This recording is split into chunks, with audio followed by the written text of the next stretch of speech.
Gracias por la invitación. Agradezco mucho al comité organizador, liderado por el doctor Fernando del Valle, y al Colegio Médico del Consejo Regional de Huaraz. Muy agradecido. Pues es un tema que atañe a todos. Es un tema relacionado a la actualización y el manejo de envenenamiento por animales de ponzoña. Eh, en Perú, en general, desde muchas perspectivas, se ha visto que este enfoque tiene debilidades, como todas las enfermedades que atendemos, y para ello hay múltiples soluciones que se tratan de brindar desde mejora de la calidad en general. Hay una línea de trabajo que venimos desarrollando que viene a ser la mejora de la calidad de atención al paciente intoxicado por medio de un tratamiento integral, enfocado por prioridades, que es una recopilación de enfoques, así como muchos de los ponentes que me han precedido y también posterior por lo que he visto eh, los temas, pues se va dando este mecanismo de mejora de calidad para minimizar la mortalidad y mortalidad de los pacientes envenenados por animales de ponzoña, que tenemos que quitarlos de nuestra mente de que son eventos ocasionales que pueden llegar a la emergencia, porque muchos de ellos vienen a tener complicaciones y vamos a tener índices de morbilidad, de amputaciones casi similares a una guerra, si no son adecuadamente tratadas. Bueno, mi nombre es Moisés Torremores, soy emergenciólogo y he desarrollado una alta especialidad en toxicología clínica en México, en el Hospital Juárez de México. Soy integrante del Grupo Retox, que es una red mexicana encargada del enfoque, del abastecimiento, de la dirección de los pacientes envenenados, y también estamos viendo todo este tipo de eventos, tanto en el Hospital Cayetano Heredia como en la Unidad de Toxicología Clínica de San Pablo de Surco. Bueno, los objetivos de la plática son los siguientes: conocer las características clínicas de los cuadros de envenenamiento por animales de ponzoña, conocer los principales especímenes de importancia médica, cuál es el abordaje en el diagnóstico y el tratamiento del paciente con envenenamiento, y reconocer los errores en el tratamiento y aplicar la terapéutica específica. Este es un contexto que lleva mucho, eh, sobre todo a mejorar en algunos errores, ¿no? Y la actualidad y la propuesta en el futuro del tratamiento. Todos tenemos que reconocer que el contexto del COVID ha limitado y hemos dado algunos pasos atrás con respecto a la disponibilidad de algunos recursos, por ejemplo, para otras patologías. Hablamos de cáncer, en las diferentes, como por ejemplo, las diferentes especialidades, y en el contexto del envenenamiento, pues también con la disponibilidad de este recurso de los sueros. Vamos a comenzar con un cuadro de envenenamiento que es el ofidismo.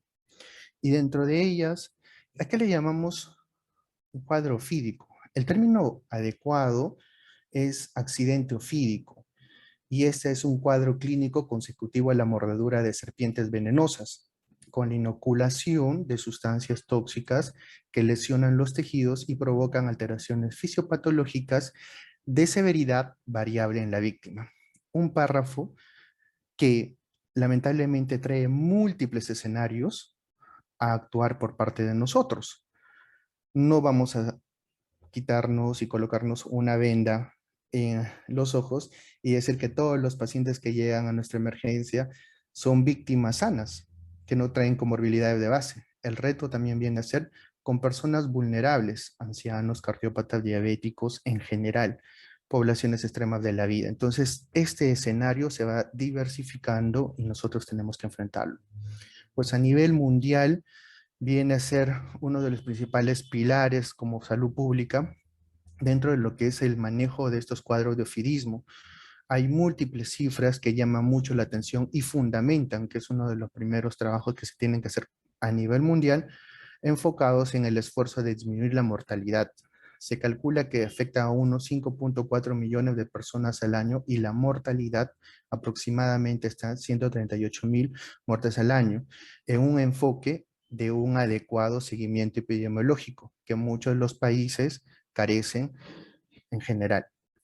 Se habla que aproximadamente de ellos hay un triple de casos de amputación y discapacidad permanente, son cifras como si estuviéramos en una guerra. Los más afectados son los trabajadores agrícolas y los niños en un contexto general. Entonces, estamos hablando de población vulnerable y otros de económicamente activa que, si no son adecuadamente tratados en general, pues van a tener una limitación económica posterior y esto va a deteriorar su calidad de vida. Otro contexto adicional y enfatizado en el contexto del COVID es la baja producción de antivenenos. No me refiero específicamente a Perú, pero en líneas generales esto se da a nivel mundial y por ende probablemente acá en nuestro país. El precio de alguno de ellos en algunos países ha aumentado de forma espectacular en los últimos 20 años y se hace inasequible, siendo uno de los determinantes de la salud, los cuales va a limitar mucho también en el contexto de estos envenenamientos.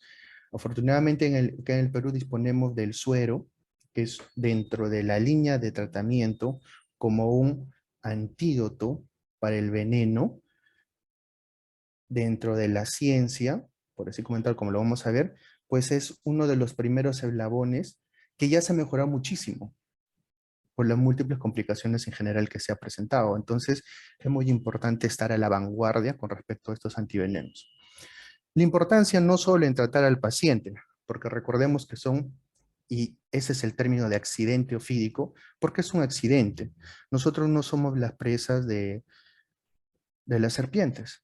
Simplemente es un evento accidental entre la exposición del humano haciendo sus actividades y este espécimen que está realizando su cadena biológica en la cual está capturando un roedor en general. Entonces, este contexto de accidente puede generar la migración, puede ser un eslabón de una migración, de un desplazamiento de especímenes, por ejemplo, en el contexto del confinamiento de la pandemia, se han desplazado por diferentes motivos y de pronto sale la población y va a haber una exposición y un accidente físico.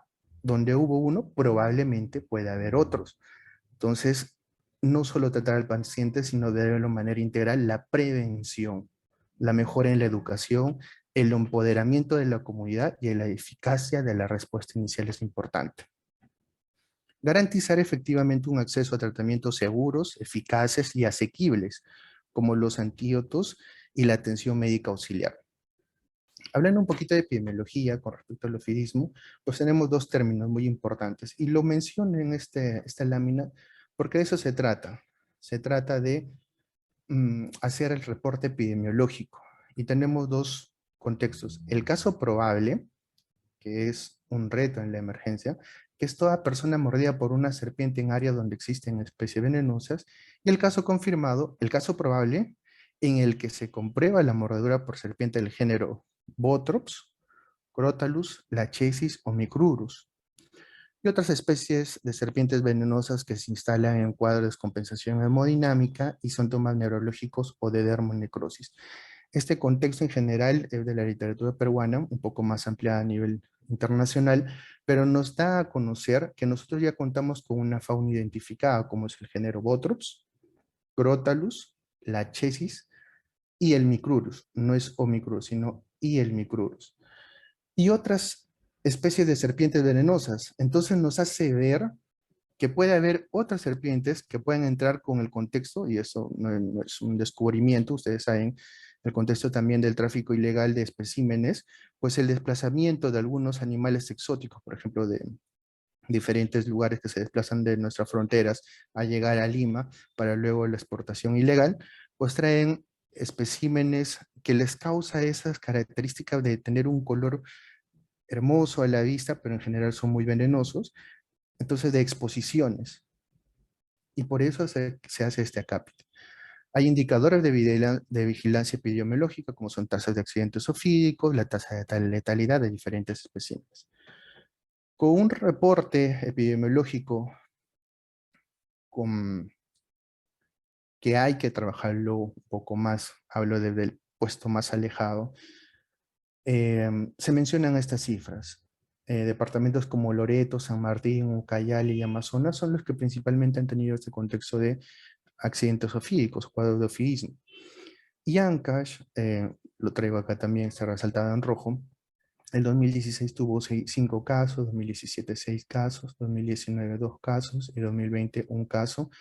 Y el 2021, pues hasta esa semana epidemiológica no había ningún caso. Y traigo a interiorizar en alguno de todos los presentes acá en la plataforma para poder ver si efectivamente ese es el contexto en general. Muchos de los casos no son reportados. Y cuando no son reportados, pues va creciendo este, mm, es- esta incidencia de casos que uno no lo quiere ver o no lo reporta, y de pronto cuando uno ya enfrenta uno de estos eventos, pues tiene que estar preparado. Entonces es muy importante lo que viene a ser el contexto de reporte epidemiológico. Las características de los casos de ofidismo por grupo de edad y género generalmente son relacionados a la edad económicamente activa. Hay un contexto más relacionado de los casos por el sexo masculino que el sexo femenino, no por predilección del espécimen, sino más bien por el tipo de exposición. Se habla mucho acerca del trabajo, de la labor. Hay factores de riesgo relacionados o asociados a lo que viene a ser este accidente ofídico. Es por eso que el sexo masculino se reporta mucho más casos que el sexo femenino. Un poco más ahondando en la epidemiología, ¿cuáles son esas actividades relacionadas a riesgo? Ahora, eso es una zona relacionada a lo que viene a ser el trabajo en campo, 47.8%. Se habla también de los estudiantes. Universidades que tienen herpetología, pues van a relacionar una manipulación de estos especímenes. Laboratorios en general, entonces hay una exposición y ya hay accidentes ofídicos reportados hasta un 13%.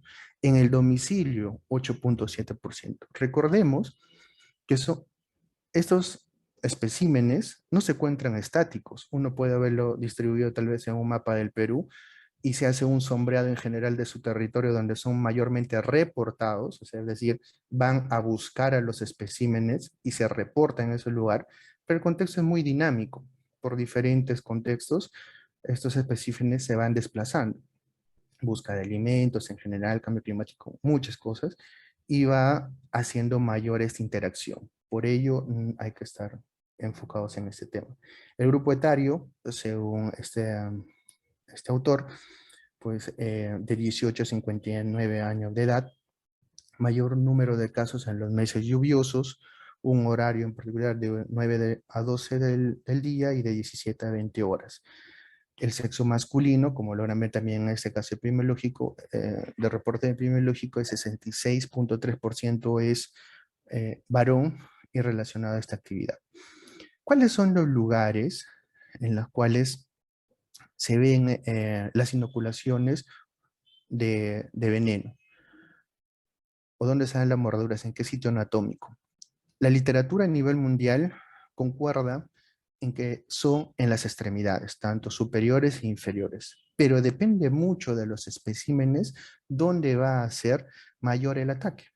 Para nuestra realidad y los especímenes que se encuentran en nuestro territorio, el miembro inferior se ha reportado mucho mayor con un 65.2%, las manos, las extremidades superiores en un 34.8% y otras áreas que no son descritas mucho acá en nuestro contexto, pero sí en otros lugares que tenemos que tener y vigilar, que son áreas, por ejemplo, genitales, rostro, cuello, porque como mencionamos en otros contextos los ponentes que me antecedieron, la protección de la vía aérea, el enfoque adecuado, como puede ser la edematización, la necrosis en general, uno tiene que estar adecuadamente y ver la pesquisa de que este paciente se va a comprometer por el manejo de la vía aérea, porque no le protegieron la vía aérea, lo tienes que manejar, el cuadro en general de necrosis, algunas lesiones en ojo, en genitales, y eso se considera como de gravedad.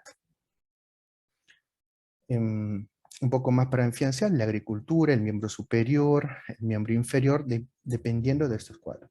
Pero también se ven escenarios relacionados a las actividades mágico-religiosas. Es decir, ya no se da el contexto de un accidente físico, sino que capturan al espécimen y luego comienzan a utilizar en diferentes escenarios.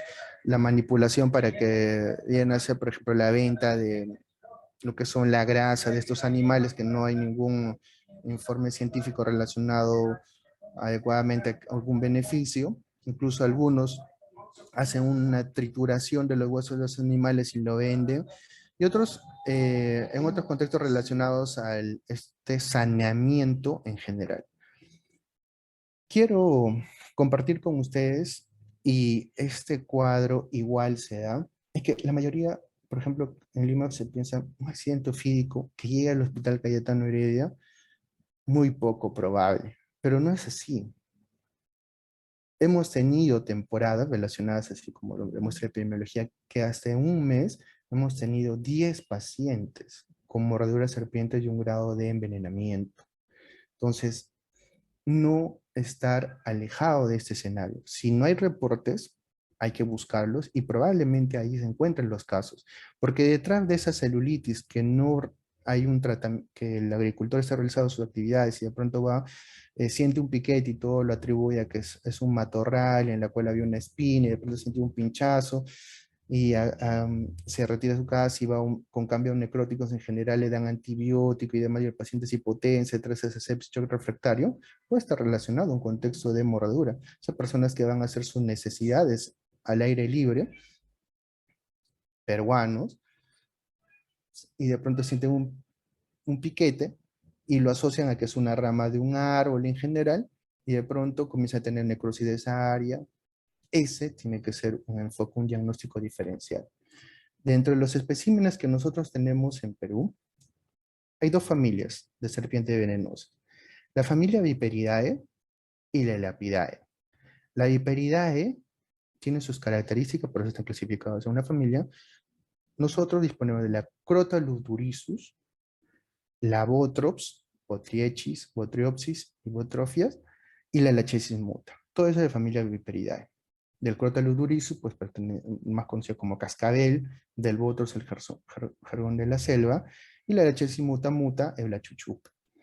Y de la Apidae, que viene a ser el Omnicururoides, Omnicururus, de coloquialidad del coralillo, y al norte del país lo que viene a ser, bueno, en las zonas costeras, el Pelamis, el Hydrophis platurus, que son serpientes marinas.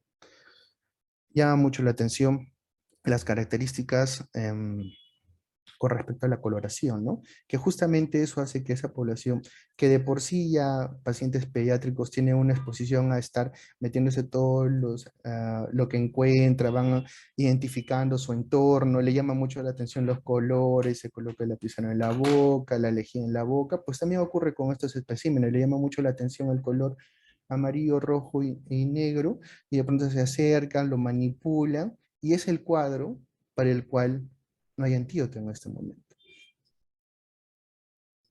El 90-95% de los casos está relacionado a lo que viene a ser el Botrops, la Botriechis, la Botriopsis y la Botropias. Entonces hay que estar enfocados en este contexto y preparados. La Lachesis mutamuta en un 7%, la Cascabel, la Crotalus durisus 1%, la Pelamis en un 0.31% y los microides a 1%, identificados. Algo muy importante, no soy herpetólogo, pero es muy importante conocer cuáles son las características que definen una serpiente venenosa, porque muchos de los escenarios traen al espécimen, lo cual posterior al evento hay que indicarle que no es la mejor conducta, porque se arriesgan más, como lo vamos a ver. Características de un contexto en general de una serpiente venenosa es que tiene una cabeza triangular, un corte de cuerpo también va a ser triangular, la cola en la punta de la cascabel, en lo que viene a ser la crotalus, las escamas de una forma rugosa, cabeza pequeñas o grandes. Obviamente son características para conocimiento, no para exploración en el contexto de un accidente. Y las lapidaes, pues es una pupila redonda en la parte inferior del espécimen y sin foseta. Tiene escamas, cabeza lisa, rostro corto, escama supraocular lisa, cola enroscada hacia arriba a la marcha, cabeza poco diferenciada del cuello. Es un tanto tubular. Estos dos, tanto el Viperidae como el Apidae, pues dentro de los accidentes, los matan y los traen para que nosotros lo identifiquemos. Entonces, esas características nos van a permitir. ¿Cuáles son los errores? Los errores es guiarnos de lo que acabamos de mencionar. Por ejemplo, usted dijo que era una pupila vertical, la que era de un contexto de una serpiente venenosa. Pero recordemos que la pupila, dependiendo de la estimulación de la luz, va a tener variaciones. Entonces, y como es esta foto y se logra ver el flash de la foto, pues la pupila es hecho vertical. Pero en el contexto en general que el espécimen se encuentra en oscuridad, esta pupila puede ser redondeada. Lo que sí o sí ayuda más la identificación de uno de estos especímenes que es venenoso es la foseta térmica. Justamente es lo que le permite capturar a sus presas, como podemos ver ahí en la figura. Y en la parte inferior, en los elápidos, pues viene a ser justamente esa característica de las escamas lisas, a comparación de las superiores, que son escamas rugosas. Generalmente traen los especímenes muertos, no es bueno manipularlos, como lo vamos a ver. Son características en general descritas en la literatura, es revisión del New England, pero que varía demasiado a la hora de la práctica. Por ejemplo, se menciona, como en esta figura, que la serpiente venenosa pues tiene la cabeza triangular, como logran ver. ¿Y por qué es triangular? Porque justo en este nivel se encuentran todo lo que viene a ser las glándulas llenas de veneno y que al momento de morder inocula y ojo, se colapsa, pero la producción de veneno sigue siendo constante. Y ese mito de decir, ah, no, ya mordió y por ende, si yo tuve otro accidente, va a ser menos fatal, no es verdad. Y aparte, otra figura u otro error es pensar de que tan solo esa lesión única puntiforme no corresponde a una mordedura de serpiente. Y no es así. No necesariamente tiene que haber esas dos marcas haciendo referencia a los dos colmillos de esta serpiente, ya que la abertura y el proceso de mordedura, es decir, es separada, es cada una autónoma. Mientras va abriendo, una inocula y si la mordida es tan rápida, no permite a la otra también morder. Es decir, puede haber escenarios en los cuales solo vamos a tener una lesión en general y es una inoculación de veneno porque son como agujas hipodérmicas. Y con respecto a las morduras no venenosas, como me refiero ahí, son varias mordeduras porque no tiene veneno y trata de lesionar, ¿no? Pero en cambio los bienes en la familia Lapidae, vamos a ver algunas características. Bueno, esta es una representación para poder ver cómo es este proceso de mordedura que es independiente. Es decir, un colmillo se abre, luego el otro y luego ataca, muerde, ¿no? En la familia Lepidae, pues todos hemos ido a diferentes zoológicos, un zoológico en San Miguel, pues hay un espécimen que es un falso Micrurus, ¿no? Es un falso coralillo. Los que puedan ir en alguna oportunidad lo pueden ver ahí en la sección del serpentario. Y todos, ¿por qué uno tiene la duda de si es un verdadero o falso?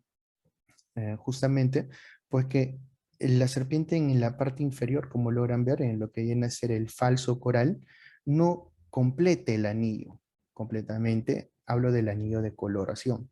Es decir, el rojo acá tiene un stop, el negro acá tiene un stop, el rojo acá tiene un stop, y todo el vientre no completa el anillo. Entonces, este es un espécimen no venenoso, a comparación del espécimen venenoso que complete el anillo. Otras características, como ustedes logran ver en la parte distal, que viene a ser la cola, son colores también completos y no siguen el mismo patrón, sino cambian ya de coloración a negro, blanco, dependiendo. Hemos visto diferentes especímenes con este contexto del famoso rana, ¿no? Rojo, amarillo, negro, amarillo. Ese tipo de distinguir si el coralillo es venenoso o no, ya no se utiliza, ya que se ha visto muchos cambios propios de la evolución de estos especímenes que no cumplen esta regla. Entonces, lo más importante son este tipo de características a tener en consideración. Asimismo, como la cabeza, como logran ver, es un tanto más tubular, no es tanto ancha, no hay una diferenciación entre lo que viene a ser el cuello y el cuerpo. Entonces, veamos ese 90-95% de los especímenes que van a tener y que tenemos acá en nuestro territorio y que van a ser las principales causas de este accidente ofídico. El Botros atrox, hay una representación en general a nivel de Latinoamérica como de nuestro Perú, estática, nuevamente lo repito, todo esto es muy dinámico. Esa es su distribución generalmente del atrox. El Botros brasili, el famoso jergón, las características, como ustedes pueden ya identificar, y es eh, parte de la dinámica para poder verlas, uno lo identifica de lejos, no, esta probablemente hay que estar chequeando al paciente porque sí tiene las características como se mencionaron, triangular, escamosa, tiene su foseta, entonces ya podríamos identificarla, ¿cierto? El Botros pictus, el jergón de costa o sacarranca, muy frecuente involucrado en todos los contextos de mordedura de serpiente, accidentes ofídicos que hemos tenido acá en el hospital. El Botros taeniata, como logran ver su distribución, nuevamente el comercio ilegal comienza a hacer este desplazamiento, pero logren identificar en esta imagen qué característica tiene. A diferencia de la previa, donde fue tomada la foto, esta se encuentra a nivel del piso. Entonces, los reportes van a estar relacionados a más mordedura de miembros inferiores. Y dependiendo de su extensión en general, pues va a ser el área anatómica involucrada. Pero no tenemos que eh, tener una falsa percepción cuando haya lesiones de miembros superiores en lugares donde se ve mucho cafetal, frutas en general, porque miren estos especímenes que trepan los árboles y se camuflan. Incluso algunas son muy pequeñas, como esta de acá. Entonces, la exposición o el sitio anatómico va a ser las manos también, ¿no? En estas relacionadas. El Botrops reindingeri, que también se encuentra relacionada, logren identificar ancas, ¿no? En general, donde se encuentra este tipo de exposiciones definidas de manera estática, y el Botrus oligolet. Otros, como el Botrus neuwiedi, las botrofias en general, también tienen su distribución territorial en Perú. Todos ellos relacionados a la familia Botro. Otro espécimen que representa bastante a Perú y también a Latinoamérica viene a ser el género Lachesis. En el contexto del enfoque en general de los especímenes, de lo que se habla mucho en el área de herpetología, pues sacan a sus representantes también. Y este espécimen es un representante de Latinoamérica, hablando como espécimen, como aficionados. Sin embargo, el nivel de escenario clínico que puede tener un paciente expuesto en un accidente ofídico relacionado a este espécimen puede ser mortal, porque la cantidad y las características del veneno causan mucha mortalidad y morbilidad en los pacientes, como lo vamos a ver. Tienen características peculiares. Y si alguien pensaba que no hay cascabeles en Perú, pues sí le hay. El Crotalus durisus, generalmente en lo que viene a ser Puno, las fronteras con Bolivia en general, es uno de los principales representantes con características particulares, también propias de este espécimen, en comparación con otras cascabeles en Centroamérica y en otros lugares. Entonces, la riqueza también biológica se hace presente en ese tipo de escenarios. Los Micrus urimanensis, miren cuál es el territorio estático en el cual se ha sido descrito, y los Micrus texudi. Entonces, estas características, ¿no?, de hacerlas coloridas en general, hacen que las exposiciones sean más en las personas del grupo etario pediátrico y también de algunos aficionados que no conocen estas características, porque pensando y les llama mucho la atención los colores, es más, justo cuando uno se para un rato ahí en el herpetario, todos comienzan a ver este espécimen, indicando, oye, qué hermoso, qué características bonitas en general, y se acercan mucho para ver estos colores. Bueno, tal vez falsamente pensando de que el video los podría ver, pero cómo se dará en lo que viene a ser los escenarios, ¿no? Entonces, esto les causa mucho, mucho contexto. Y las personas que venden estos productos de manera ilegal también se exponen a este tipo de accidentes. Entonces van allá a la emergencia. Entonces ya he descrito un poco más acerca de nuestros especímenes, pues vamos a ver qué características clínicas nos van a dar luces, porque en algún momento no van a, como bien se debería hacer, no van a alcanzar al espécimen, sino alejarse, y tal vez, si bien no te lo describe, tú puedes sacar alguna conclusión de frente a qué espécimen ha estado involucrado el paciente. Pues va a ser mucho más fácil cuando te diga, ha sido una serpiente muy colorida, era blanco, negro y rojo, eh, se quedó ahí en su lugar, no se escapó, se escondió un poco más y de pronto el paciente comienza a tener síntomas neurotóxicos, como puede ser dificultad respiratoria, ascendente en general, que luego va a terminar intubado. Entonces estaría hablándose más de un contexto de lápido. Si es un paciente y sabemos que la mayoría de las mordeduras son hasta un 93% del accidente físico por Botrops, pues las características clínicas van a ser proteolíticas, coagulantes, nefrotóxicas, vasculotóxicas. El paciente va a presentar un compromiso lentamente de la hemodinamia. Los crótalus, la característica principal de este espécimen que tenemos en Perú es que también, aparte de tener esta capacidad nefrotóxica, vasculotóxica, miotóxica, neurotóxica, es decir, es una mixtura, tanto por así llamarlo, entre un cuadro clínico por Botros y el lápido con este componente neurotóxico. Entonces, una característica que estos pacientes van a tener fasciculaciones. La lachesis vasculotóxica, vagal, coagulante y proteolítica, es decir, un escenario para el cual este tipo de capacitaciones en un contexto de soporte vital, estamos todos preparados, ¿no? Es darle el tratamiento adecuado, el soporte adecuado, porque la hemodinamia se va a venir a menos. Les mencionaba que, y solo son algunas referencias, acerca de la síntesis del veneno. Es muy importante para alejar algunos mitos. Muchos piensan de que, pues bueno, mordió y de pronto ya, acércate que no tiene veneno y capta para llevarla al hospital y el médico lo reconozca, ¿no? Como si uno ya estuviera así, un herpetólogo fino. Entonces, se acercan y tienen mordeduras. No, no va a pasar nada porque ya mordió, ya botó todo el veneno.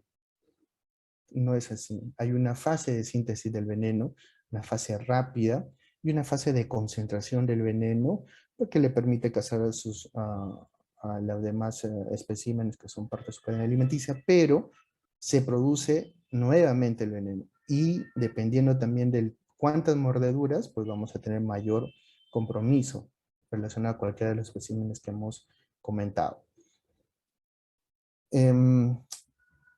Durante la mordedura, se ve también mucho contexto, y hablando ya del accidente, sí, en el tamaño de la presa, en este caso en, el tamaño, en lo que vienen a ser las dimensiones de un paciente pediátrico con respecto a un paciente adulto, con respecto a una gestante y también con respecto a un paciente adulto mayor, porque la cantidad de veneno que he inoculado va a ser y distribuido según lo que viene a ser el volumen de distribución en su índice de masa corporal. Entonces, estas poblaciones extremo de la vida van a ser mayormente comprometidas.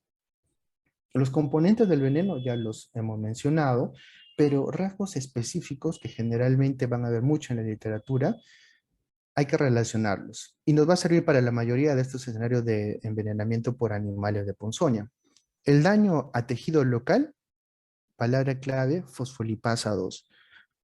Pues claro que sí, porque donde no hay fosfolípidos, hay en todo nuestro cuerpo, en lo que viene a ser la vaina de las neuronas, en todo lo que dice la membrana de todas las células. Entonces, si hay un componente dentro de un veneno que va a hacer una destrucción de este proceso, de tanto la formación como del mismo ya creado, por ejemplo, la membrana, pues va a haber una destrucción muy importante.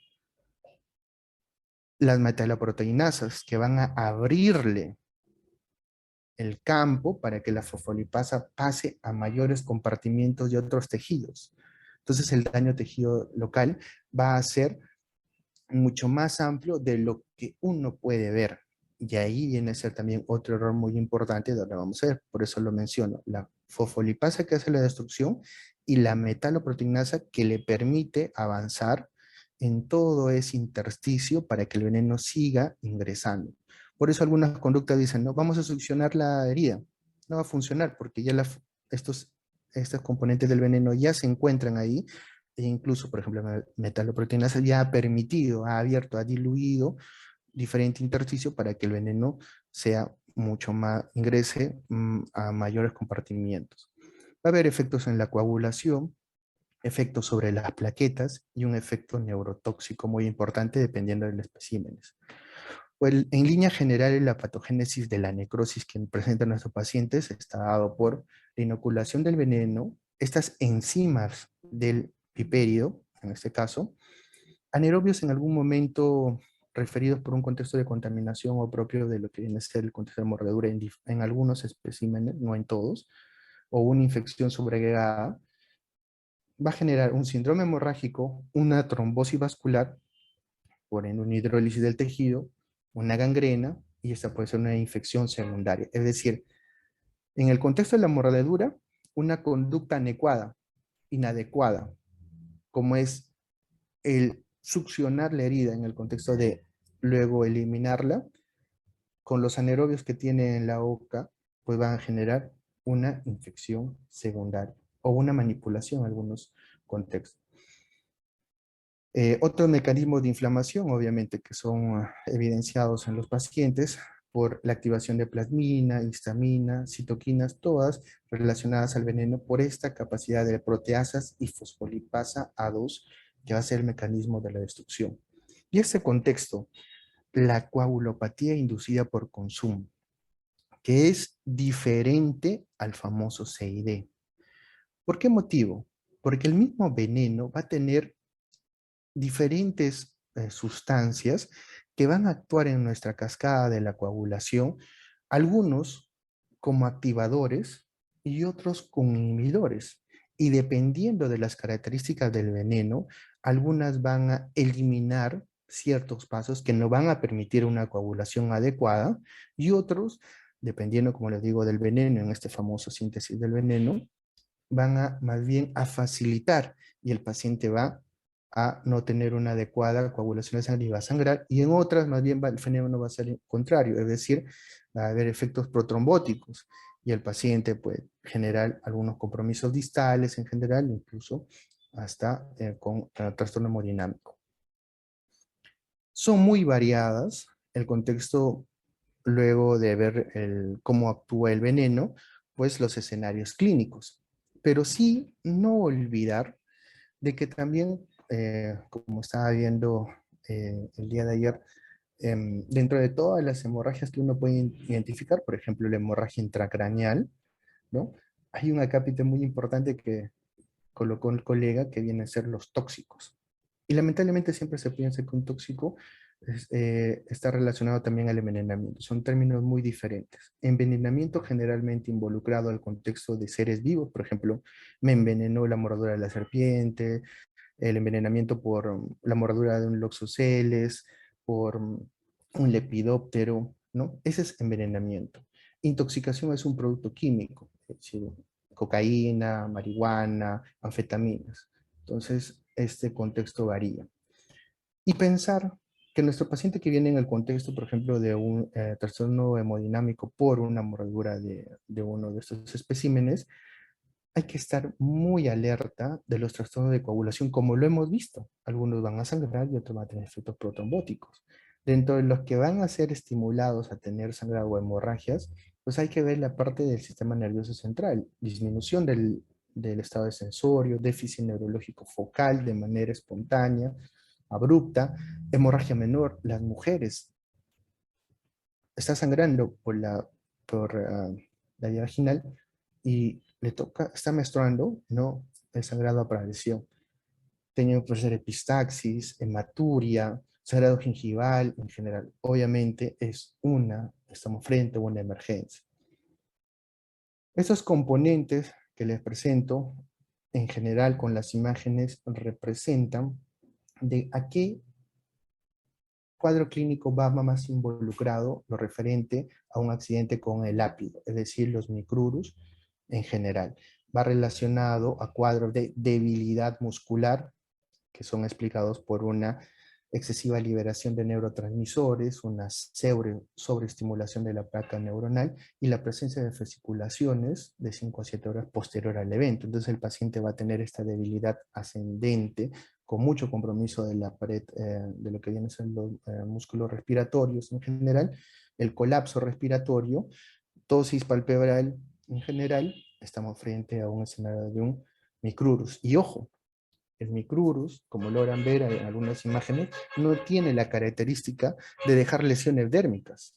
Simplemente son como pequeños arañazos, porque han visto cómo son en general los colmillos. No son colmillos grandes, son colmillos pequeñísimos que se encuentran en la parte posterior de toda la apertura de la boca. Entonces, esto le permite hacer pequeñas lesiones con inoculación y generalmente son más por proceso de como si fuera una masticación más que un solo componente de una mordedura. Esas son características propias de este contexto del lápiz. Y el colapso relacionado a la parte de la hemodinamia en general, pero como punto de órgano el corazón, se va a dar. Y el óxido nítrico, la histamina, la serotonina, despolarizan todo lo que viene a ser los nodos y comienzan a presentar diferentes escenarios con diferentes características electrocardiográficas, para lo cual ya hemos tenido las conversaciones previas, y el soporte también tiene que involucrar los conceptos ya brindados con charlas previas. Algunos acápites los vamos a hacer acá, sobre todo la identificación, porque recuerden, no estamos hablando de un cuadro, por ejemplo, un infarto, estamos hablando de un cuadro químico de envenenamiento. No olvidar, cuando uno habla de toxicología en el contexto de, por ejemplo, envenenamiento, pues ayer vimos, ¿no? Y han estado mostrando varias imágenes, por ejemplo, un trauma cráneoencefálico. Uno logra identificar externamente que el paciente tiene una deformación en la parte de la cabeza o tiene un trauma torácico. Logras ver e identificar que hay un sangrado. En cambio, la mordedura, la inoculación de un veneno, ya se va, como le mencionaba, a ir a varios compartimientos y dentro de ellas va a llegar al corazón. Tú no logras ver el daño en general, más bien lo que tienes que tener es la perspectiva de alejarte y ver que ya todo el veneno está a nivel químico en toda la economía. Entonces las expresiones y las ayudas de los exámenes de laboratorio, como hemos visto, perfil de coagulación, electrocardiograma en general, y cómo se comporta el fenómeno de inflamación, necrosis, pues tenemos que actuar súper rápido en el escenario epidemiológico también para poder dar un tratamiento. Y justamente les comento esto porque es un reto.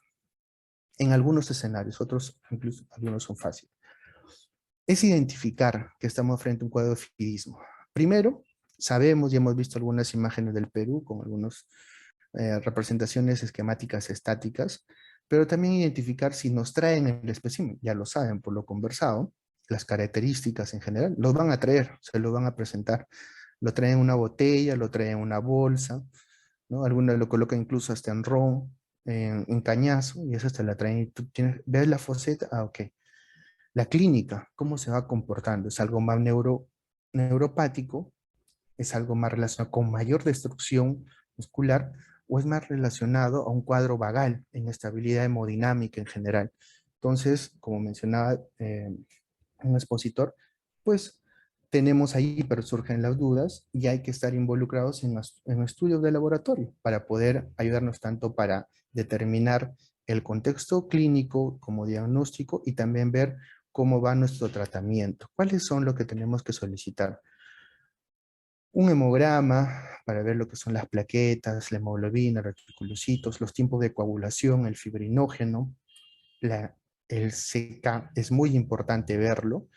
Lo que viene a ser la función renal tiene que ser valorada, el examen de orina, y en algunos escenarios también se hace un cultivo del lugar donde ocurre la mordedura de serpiente, porque en esos escenarios hay mucha manipulación, la succión en general, entonces es bueno también tener esa cultura de tratarla como un contexto relacionado a una infección sobreagregada. Y les presento este video súper rápido porque es un error muy frecuente en que encuentran, matan el espécimen, pero como logran ver, el espécimen sigue atacando. pese a que sea decapitado al espécimen. Entonces, hay que tener mucho cuidado porque es uno de los contextos en general. Imagínense que ya sí viene con una mordedura, pero en el contexto en general que quiere capturar y ya lo decapitó, lo agarra y por ahí vio, no, lo va a reconocer mejor con la cabeza, en general, agarra la cabeza, va a tener otra mordedura. Y esto se ha visto, se ha demostrado que va a tener mayor cuadro de envenenamiento y pues el cuadro va a ser mucho más deletérea para el paciente. Características. Pues si tenemos que el 60% es por accidente botrópico, en el lado izquierdo de la lámina tenemos a los especímenes, sabemos cómo son, ya lo hemos conversado, y al lado derecho logramos ver las manifestaciones más importantes descritas en este tipo de accidentes. ¿Cuáles? Los botrópicos. Pues es muy importante clasificarlos, porque como van a ver, eh, los que van a atender este tipo de, y probablemente muchos de acá han atendido este tipo de escenarios, hay que clasificarlos para brindarle tratamiento. Entonces, el accidente botrópico leve se define a esa reacción local en un contexto así como leve. ¿A qué le llaman? A un edema localizado en la zona agredida, no síntomas de compromiso sistémico, no hay variaciones importantes en las pruebas de laboratorio. Y lo otro viene a ser el moderado. El moderado viene a ser los tiempos de coagulación prolongado, hay leucocitosis, neutrofilia moderada, hay edema que tiende a extenderse, dolor, equimosis, puede haber gingivorragia, proteinuria, hematuria moderada, y el severo, la sangre es incoagulable a pesar de tratamiento específico inicial, estamos hablando de darle el suero, la hematuria, el shock, la hemorragia interna, el riesgo de necrosis al alto. Como logran identificar, eh, pues hay un límite muy delgado, ¿no? Un límite casi invisible entre lo que puede ser leve, moderado y de moderado a grave. Porque hasta que uno logra ver, bueno, a ver, este paciente viene, es leve, no, este paciente es moderado, no, este paciente es severo, pues no es una buena conducta estar esperando a identificar, no, porque esta reacción para mí me parece leve, y lo voy a delimitar. Eso es un pequeño error que lo vamos a ver. Entonces, no es una buena conducta. Hay que ayudarse también por la extensión y la medición de parámetros, de lugares específicos dentro de las áreas anatómicas involucradas, como lo vamos a ver en un segundo. La otra característica del crotálico. Conocemos al espécimen, se encuentra en la izquierda. ¿Cuáles son las características que va a presentar el paciente? Las características clínicas van a ser eh, neurológicas, ¿no? El paciente puede tener tos y dificultad respiratoria, parálisis de miembros superiores de la caja y de pronto paro respiratorio, pues si uno conoce el escenario, pues hay que darle tratamiento, ¿no? La clasificación leve, moderado y severo. En leve indican que la evaluación después de las 3 horas no va a haber fase neurotóxica. En el moderado sí hay fase neurotóxica y hemoglobinuria moderada sin daño renal ni parálisis respiratoria. Y en el severo cuando hay este componente, sobre todo respiratorio. Y en el achésico, característica principal del achésis, lo que viene a ser aparte de lo que es los síntomas inflamatorios locales, como se logra ver en la esquina superior derecha, hay componente necrótico, pero es muy importante el componente hemodinámico involucrado. La hipotensión arterial se va a presentar y es también un contexto importante a tratar. Náuseas, vómitos, diarrea y la sangre incoagulable. Es un escenario crítico. Y el elapídico, ¿no? Que también se clasifica en leve, moderado, severo, generalmente relacionado a la severidad con el compromiso respiratorio. Este es un pequeño resumen que va viendo cuáles son las características de las láminas previas de Bottorff, Lachesis, Crotalus y Micrurus y cuál es el enfoque o la sintomatología principal que pueda presentar el paciente frente a la ausencia del espécimen que trae en el escenario que estamos tratando. Esta lámina representa, y es un trabajo, es una línea de trabajo que tenemos el esfuerzo de disminuir, que viene a ser en esta parte. No sé si se nota el puntero. Acá está. A ver, viene a ser cuadro de celulitis, gangrena y fascitis. en porcentaje de 26, 23 y 6%. Hay mucha complicación. Tratamientos quirúrgicos de los accidentes por cuadros ofídicos. Disfunción del miembro afectado hasta un 35%. Amputación hasta un 28%. Anquilosis 21% y secuelas hasta un 6%. Esas son cifras, como en una oportunidad lo conversamos, como de guerra. Entonces son múltiples los escenarios que uno tiene que atender y evaluar para poder brindarlo. ¿Y cuál es el tratamiento?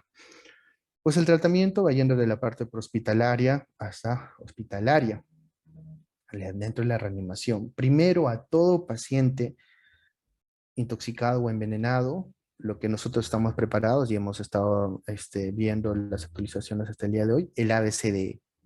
Es muy importante. La vía aérea, en todo caso la ventilación, el choque hemodinámico, lo que viene a ser el neurológico, hay que ver la exposición, si ha habido algún otro componente asociado, y en general pensar en que todos los pacientes no son iguales. Inmediatamente hay que retirar a la víctima del lugar del escenario en el hospitalario. Se inmoviliza el área afectada, tanto en el prehospitalario como en el hospitalario.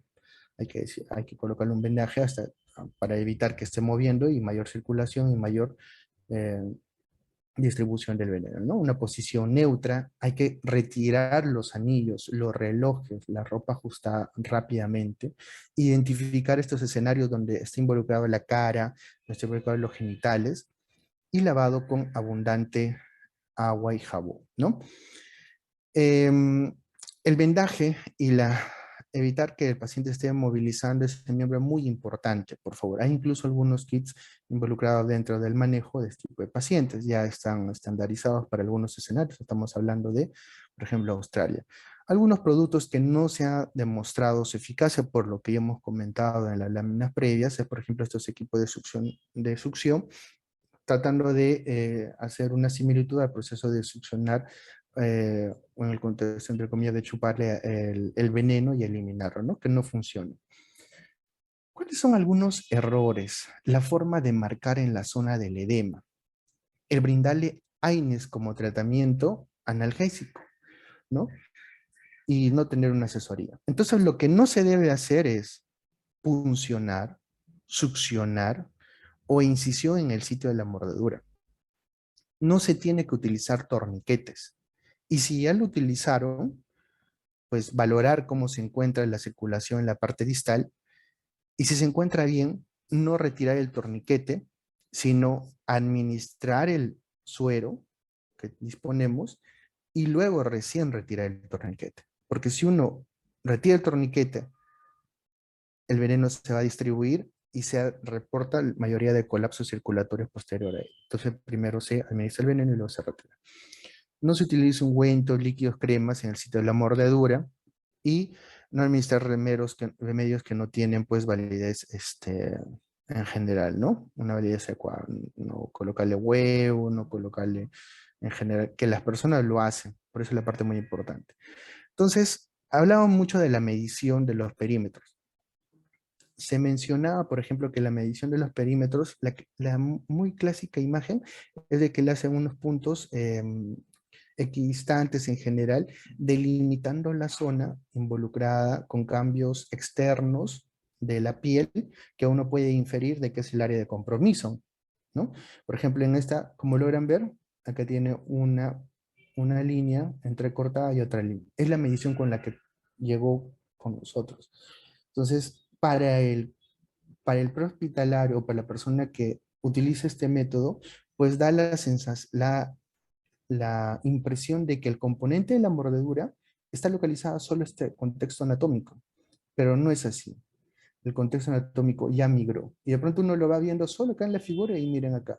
Ya los cambios, pues hay una equimosis muy importante a nivel distal, ya se presenta. Pero, ojo, miren dónde se delimitó el área anatómica involucrada. Obviamente, le llamó mucho la atención y acá ha sido la lesión. La medición tiene que ser en áreas anatómicas, no como esta, por ejemplo, la medida, sino donde se encuentran los paquetes musculares, donde va a generar y vamos a evitar estas cifras que habíamos visto de amputaciones generadas por un síndrome compartimental, es decir, en lugares donde hay masa muscular, por ejemplo, involucrados para la prensión. En esta área, ahí vamos a ver el paquete muscular, se inflama y uno va haciendo las mediciones para ver cuánto va evolucionando. Lo mismo a este nivel, en el paquete muscular y a nivel distal, a nivel del bíceps, ¿no? Lo que viene a ser la parte muscular más prominente para tener una idea de cómo va progresando la destrucción, todo lo que hemos visto relacionado al cuadro de ofidismo, pero en la parte superior anatómica del cuerpo. Lo mismo a este nivel. Logran observar esta línea continua que hacen para delimitar, incluso le colocaron fecha, ¿no? A las 16 horas, 17 horas. Esa es la evolución, pero ya no va comportándose así. Hay que hacer las mediciones en estas, si es miembro inferior, en esta parte del cuerpo. Ojo, acá hay un error. Eh, a este nivel, porque ahí se encuentra el paquete muscular, a este nivel, en lo que vienen a ser los gemelos, y obviamente a nivel del muslo, porque ahí también vamos a lograr ver el componente muscular que puede estar involucrado por aumento de su volumen en un contexto de síndrome compartimental. Y eso va a llevar a la amputación en general, que son las cifras que queremos evitar. ¿Ok? No esta de acá, no sirve. ¿Ok? En caso de que el paciente llegue con un torniquete, no olvidemos que se tiene que administrar el faboterápico antes de retirar el torniquete y no usar hielo directo. Hay mucha literatura que dice, hay que brindarle hielo directo. No es lo adecuado, porque lamentablemente no hay un seguimiento y el hielo ha sido colocado directamente con la piel. Entonces, el contexto que se maneja para otros componentes de envenenamiento no funciona en este por la gran destrucción que ya va presentando como parte del envenenamiento. Pero sí hay algunos estudios en lugares ya de tratamiento específico, teniendo algunas técnicas que logran disminuir el, las mediciones que estábamos viendo. Ojo que son estudios pequeños que debería replicarse a mayor escala. Lo siguiente es lo relacionado eh, a los que disponemos de los sueros. En el lado izquierdo, el color verde representa al suero antibotrópico, es decir, si hay un paciente que viene con las características y el espécimen y es un accidente botrópico, le tengo que administrar ese tipo de suero. Si de pronto yo tengo en mi establecimiento el del medio, que es contralocal a la chesis, para el antibotrópico. Como logran ver, es antibotrópico polivalente, pero solo para los botros. Entonces, una vez que hemos hecho la clasificación de envenenamiento leve, moderado y severo, en el mismo inserto y el conocimiento, que al cuadro leve le pueden dar un vial, por lo que recomienda el Instituto Nacional del Centro, el envenenamiento moderado de 2 a 4 y en el caso grave de 4 a más. Cuando estamos involucrados en un contexto, un contexto de la chesis, la hemodinamia que cae, miren cómo va subiendo la cantidad de suero. De 1 a 3 en el cuadro leve, en el cuadro moderado hasta 5 viales, y en el cuadro grave, pues a los viales que sigan. Y en el suero anticrotálico, es decir, una cascabel, pues también casi las cifras son similares, de 1 a 2, de 2 a 4, y de 4 a más, dependiendo de esos clasificación que usted haga del envenenamiento leve, moderado, severo, con las características que les he mencionado. Muy importante que si yo dispongo de una espécimen, no le puedo dar al otro, pese que son serpientes ambas, porque eh, no es específico, es específico. Entonces salta a la luz un error muy importante. Cuando yo voy a decir que este cuadro es leve, moderado, severo, a ver, doctor, ¿a usted le parece leve? Mejor lo observo y de pronto pasa moderado. Entonces, esos escenarios, en otros lugares, la clasificación ya está un poco más, con mayores ayudas tanto de laboratorio y sobre todo clínicas también, pues van viendo que hay clasificaciones como grado cero, que son mordeduras secas. Es decir, el espécimen, por algún defecto anatómico a nivel de la, del proceso de la mordedura, es decir, hay un colmillo que tal vez lo perdió cazando una presa muy grande, ya no tiene el colmillo, hay alteraciones a nivel propias en el colmillo por un proceso de taponamiento, entonces no hace la lesión, pero no va a inocular. Entonces no hay, es una mordedura seca. Está la lesión, pero no hay veneno. Y ahí, ya en el grado leve, se logra ver, por ejemplo, si es en la mano, el daño a nivel del área anatómica sin extenderse al compartimiento que le corresponde al siguiente en las mediciones. El grado moderado ya asciende al otro compartimiento y el grado severo, aparte de irse a otros compartimientos, asociado al examen de laboratorio, ya hay inestabilidad hemodinámica o el compromiso que se logre identificar, ¿no? Y el cuadro grave, pues el compromiso hemodinámico en general que se estaba mencionando. Entonces, ¿qué se hace en otros países? Pues se utiliza un producto, pues han visto, ¿no? Es antibotrópico, antilachésico y para las cascabeles, ¿no? Anticrótal. Pero no tenemos para los elápidos. Si hay un accidente elapídico, ¿qué es lo que tenemos que brindarle? Soporte. Lo vamos a tener intubado, en general, algunas medicaciones que también están un tanto cuestionadas, no tienen mucho soporte, pero es lo que hay. En otros lugares hay por ejemplo, esta empresa, Silanes, que produce a nivel mundial este tipo de sueros de última generación, eh, trae el producto que se llama Antibimin Tri. Lo menciono no con manera de esto, sino bien para conocerlos, porque Tri significa que va a irse a los 3 especímenes más involucrados para Latinoamérica.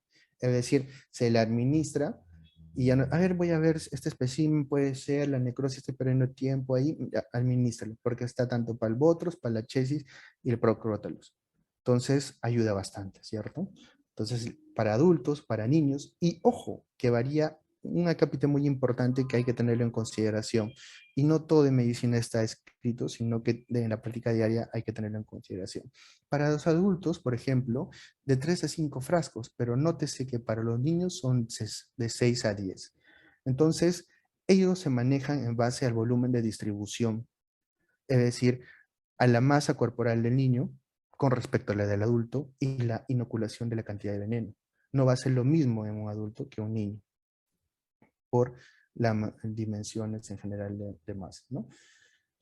Y constantes evaluaciones. Ojo, cómo administran allá en 250, en 500 y nosotros también. Y algo muy importante, recordemos que nosotros manejamos suero, es decir, necesita una cadena de frío. En cambio ya el producto ya liofilizado, lo podemos llevar al lugar más alejado, lo diluyen y se lo administran en 250, 500 o menor dosis para los pacientes pediátricos. Entonces, hay muchas cosas que podemos ver, ¿no? Y por qué no y por qué sí. Podemos utilizarlo acá. Algunos errores, tanto para los sueros como para estos productos que le menciono, es que no hay que infundirlo rápidamente, porque se describe en ciertos porcentajes reacciones alérgicas. Un error muy importante es, como habíamos visto, la inadecuada clasificación de la gravedad. Otro es no administrar el fagoterápico correcto, o el fagoterápico está caduco o es falso. Entonces hay que tener mucho cuidado. No administrar antibióticos a todos, no esteroides a todos, no antihistamínico y obviamente no usar AINES en el accidente botrópico. Entonces ya hemos visto estas complicaciones que se han mencionado, que son prácticamente de guerra, que estamos tratando de eliminar por medio de un tratamiento rápido y eficaz. Y a lo que le mencionaba que no tenemos antídoto que es el lapídico, pues los cuadros de tos y los cuadros neurológicos son los más evidentes, pero en otros lugares se dispone de este tipo de productos que viene a ser relacionado a lo que viene a ser el Coralmin. Entonces, lo mismo, es un liofilizado, se le coloca al paciente, y en el grado 3 utilizan de 8 a 9 frascos. El paciente que está intubado, de ventilador mecánico, le dan 8 o 9 frascos, y ya va neutralizando el componente del veneno. Es muy importante conocer que a estos pacientes, con el cuadro lapídico, no le voy a dar tramadol, opioide, ya que como es algo neurológico, hay muchas vías interconectadas, entonces puedo generar. Entonces, ¿qué le puedo dar a ellos? Sí, A ellos sí le puedo dar paracetamol, ketorolaco, infusión en general, ¿no? De diclofenaco y demás, pero no tanto los opioides. Y recordemos estos casos relacionados a los especímenes que son exóticos, ¿no? Son del contrabando en general. Si imagínense que tenemos limitado nuestro armamento en general porque el tratamiento que va a ayudar al paciente es el suero, ¿cómo hacemos en estos escenarios? Mencionando que el suero es específico y de pronto nos traen una cobra de la India. Si no hay palmicrurus, pues para la cobra india. Entonces, en algunos lugares que tienen este tipo de especímenes, estamos hablando por ejemplo del zoológico, si tengo especímenes botánicos exóticos, estoy en la obligación de tener el suero, porque hay exposición. Entonces, este es un manipulador de especímenes, sobre todo en el contexto científico, que tuvo una exposición y justamente lo trajeron de un zoológico. Y hablar de las embarazadas. Si ya de por sí se ha hecho mucho hincapié en la reanimación de las pacientes gestantes, que con una plática específica, pues conocer algunas cosas con respecto a este cuadro de Ophidio. Que el veneno es teratogénico, que produce hasta 43% de abortos. Hay riesgo de malformaciones fetales, el sangrado vaginal y abrupto placentae. Entonces, estar involucrado dentro del manejo de este tipo de escenarios. Las medidas de prevención en general, recordemos que no solo estamos para tratar y luego dejarlos, sino también brindarles una medida de prevención. No camine o trabaje en zona boscosa, si lo va a hacer utilice pues guantes de jeve, utilice botas altas, no camine de noche, no haga sus necesidades en el campo, general, porque si no va a volver a tener uno de estos eventos porque está retornando al lugar donde ha tenido eso. Si va a hacer recolección de los productos de árbol, pues con adecuado instrumento y no utilizando la mano. Y traigo este resumen integrando todo el tratamiento y la fisiopatología. Este es un paciente eh, que justamente lo denominamos desafío en el tratamiento de un paciente ofídico, grado 4, en la clasificación previa que les hemos dado, y sus complicaciones en un paciente de población vulnerable. Justo ahí viene a ser la intersección, lamentablemente, donde hay muchos determinantes de la salud que son los más escasos o los más preponderantes en algunos aspectos y el escenario de este accidente ofídico. Entonces, el manejo. Voy a ampliar un poquito creo que no. A ver, permítanme. Me avisan, por favor, si se logra ver. Ok. Como logran ver la imagen de la izquierda, la paciente presenta sangrado epistaxis, sangrado vaginal. Hay un colapso hemodinámico muy importante. Y ojo, miren, ¿cómo fue la reanimación? Se ha hablado mucho de la reanimación con metas dirigidas, dinámicos, objetivos y demás. Este paciente lo utilizamos con fluidos, pero ya había venido reanimado de otra institución y miren el compromiso pulmonar que ya se estaba presentando. Distributivo, por todo lo que hemos visto en la radiografía de la derecha. Y acá en el laboratorio,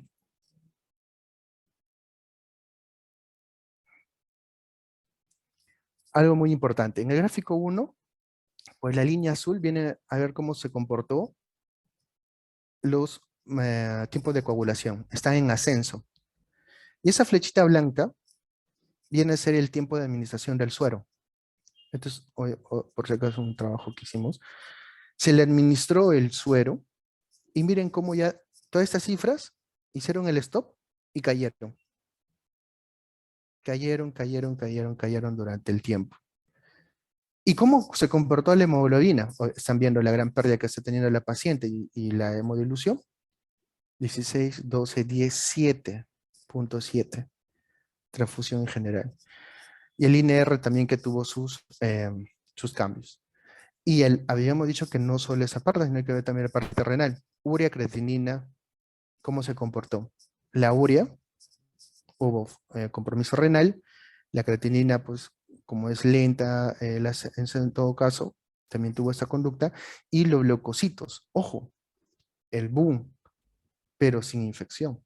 Miren cómo aumentó y luego disminuyó por sí solo sin tratamiento antibiótico. Y en el lado gráfico 3, pues el comportamiento de las plaquetas. Las plaquetas cayeron estrepitosamente y luego ascendieron posterior a la administración del suero. Las imágenes posteriores vienen a ser los cuidados que hay que tener en el paciente. Ahí hemos visto ver de lo que son las mediciones. Uno se deja guiar, ¿no? Ah, mira cómo la piel es, ahí está localizado. No, estamos viendo la expresión a nivel hematológica, pero también luego se le hace múltiples curaciones. Ojo, no en sala, porque eso es lo que no se quiere, la disfuncionalidad.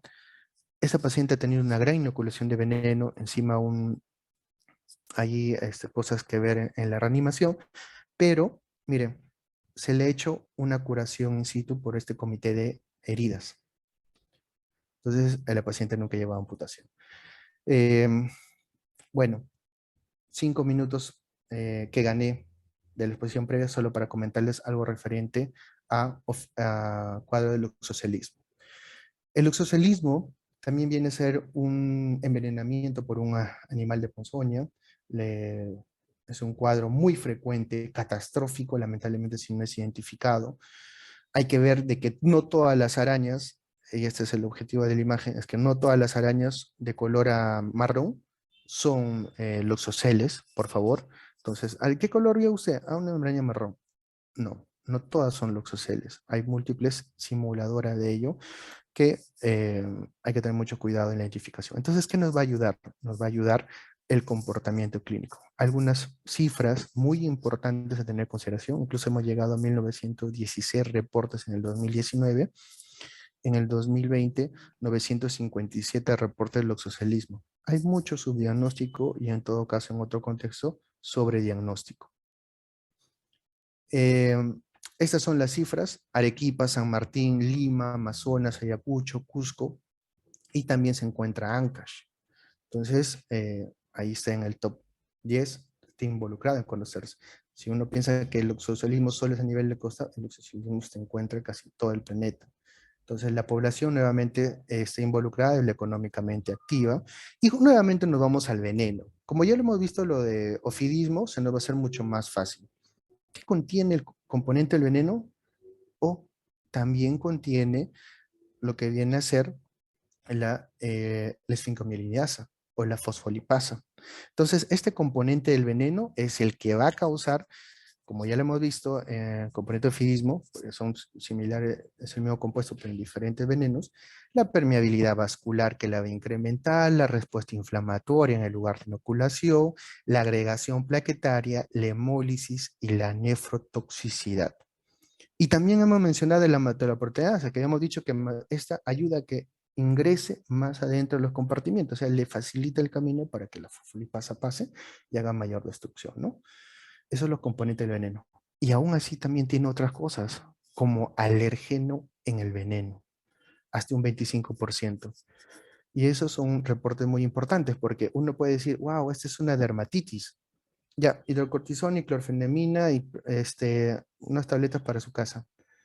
Y no le buscamos que haya tenido una lesión. Pero acá me pica mucho, acá me duele demasiado, como si me habrían colocado un alfiler, o como quemación, como quemazón. No, es una reacción inflamatoria. Seguramente algo te habrá picado, pero te puede retirar. Es muy importante tenerlo en consideración. Pues, ¿qué ocurre? Y quería llegar a este contexto para conocer las lesiones que les va a ayudar a diferenciar. Tenemos el oxocele y los quelíceros. Lesionan la piel. Dependiendo del grosor de la piel y el área anatómica involucrada, va a liberar la fosfolipasa D. La fosfolipasa D ingresa y hemos visto sus características: inflamatorias, permeabilidad, todas ellas en base a interleuquina 8, interleuquina 6, factor necrosis tumoral, y todas ellas van a hacer que haya una inflamación y necrosis hemorrágica perilesional. Y va a llamar a todas las plaquetas, va a hacer que haya una adhesión inmigración leucocitaria y de plaquetas, generando una vasculitis.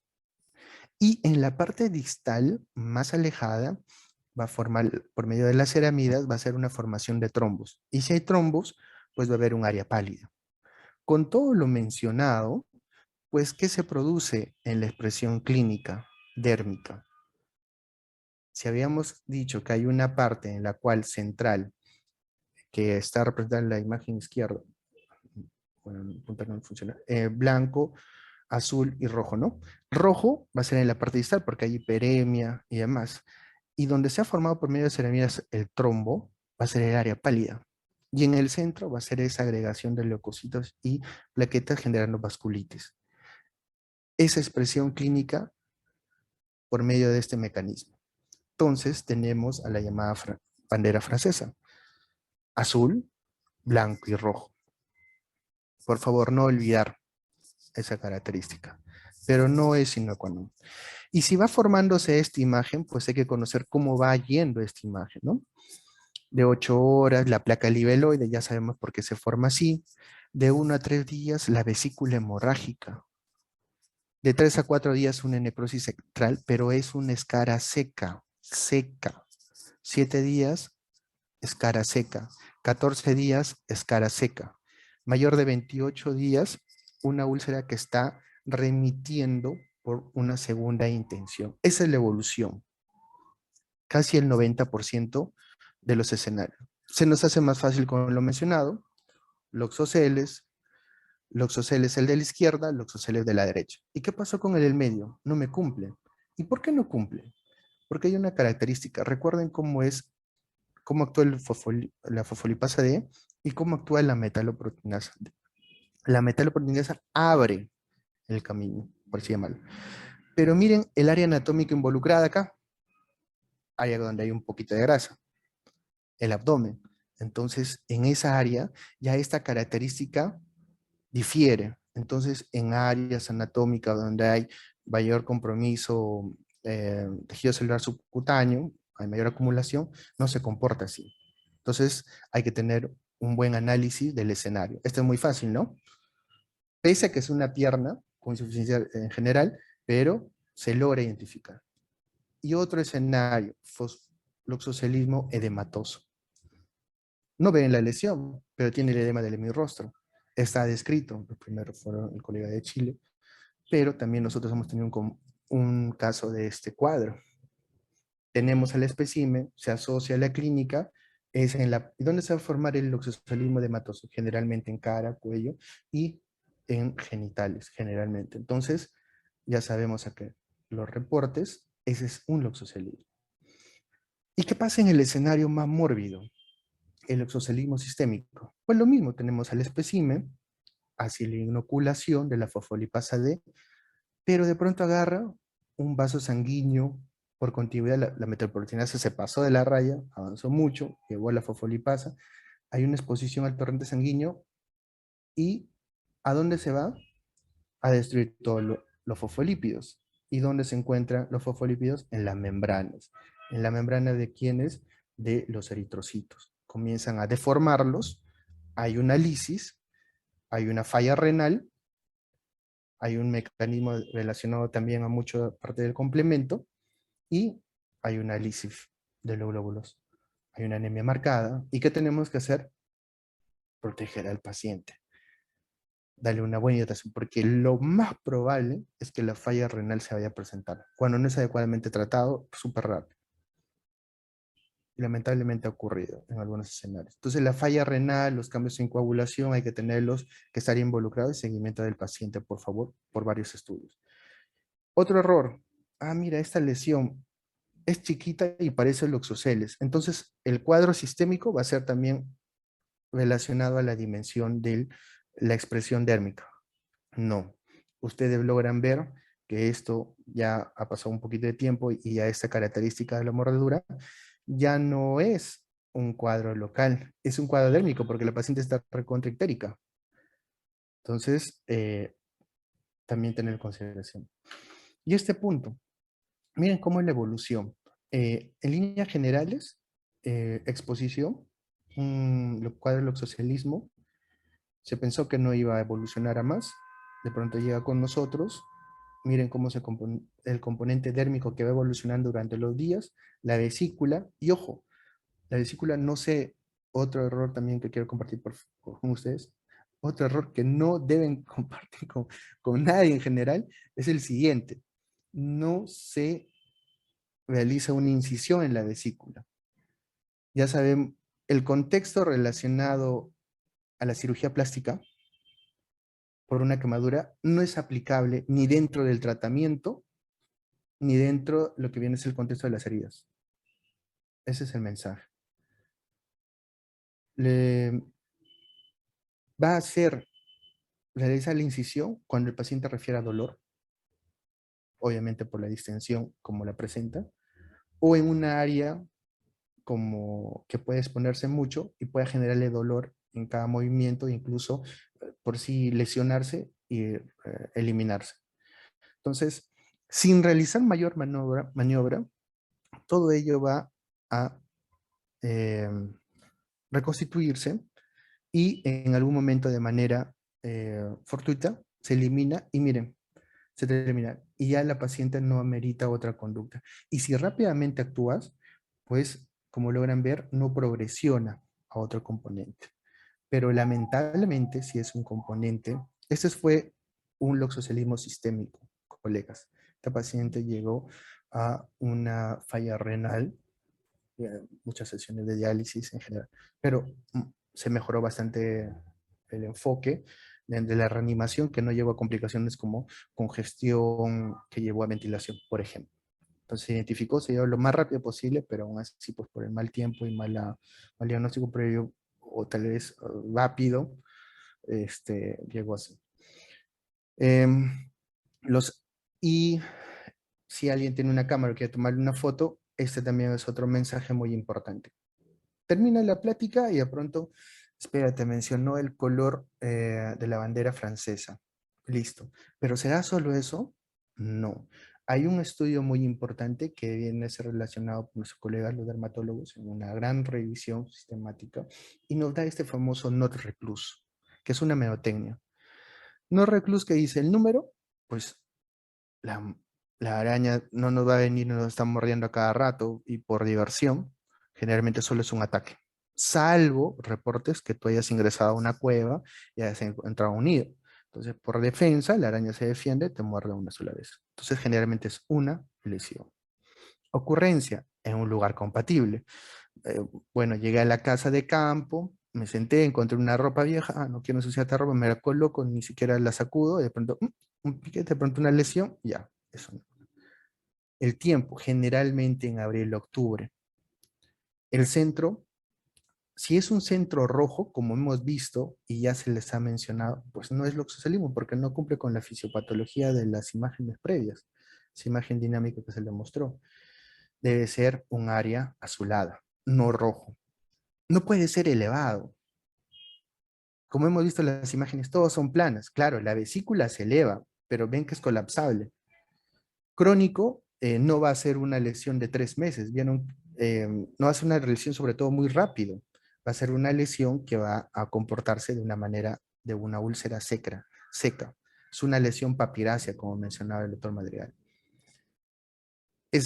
No es tan largo, generalmente se menciona menos de 10 centímetros, pero el área azulada, y no suele ulcerarse antes de los 7 días. Si algo se ulcera antes de los 7 días, definitivamente no es un loxocelismo puro. O tal vez puede ser infectado, pero no es un loxocelismo puro. No se dematizan, jamás. Y exudado no presenta. No tiene por qué presentar pus.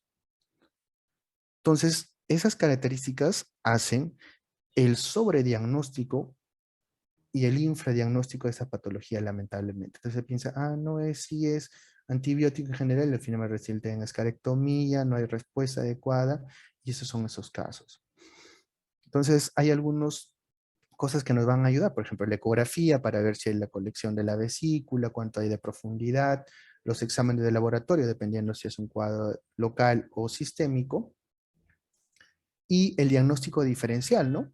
Ya creo que con esta imagen ustedes pueden ver cuál es loxocelismo y cuál es una celulitis que parece un loxocelismo. Entonces, tenerlo en consideración. Ya termino. Otros cuadros infecciosos similares, ya estoy ya definido. Y créanme que estas son las interconsultas pensando que son cuadros de loxocelismo, pero hay que eliminar. ¿Cuál es el tratamiento? El tratamiento, como lo mencionamos, es para todos los cuadros de accidente ponzoña. Pero lo fundamental, miren cómo es la evolución, ¿con qué se detiene? Con el suero. Entonces, para hablar específicamente del suero que disponemos en Perú, esa es la presentación. Generalmente está descrita que a mejor criterio del médico lo podemos conversar en un cuadro de síndrome cutáneo y más definido para la administración en el síndrome cutáneo visceral. La administración es de un vial diluida en 250 de dextrosa aproximadamente en 1 hora, o algunos en 100 cc dependiendo del paciente. Y para hablar un poco de cómo está evolucionando esto a nivel mundial, lo que nosotros tenemos en este momento como a disponibilidad y como acceso es el contexto del lado izquierdo. Permítanme un segundo. No sé por qué. Eso es muy importante porque es una actualización. Este es el componente que nosotros tenemos en este momento en el suero.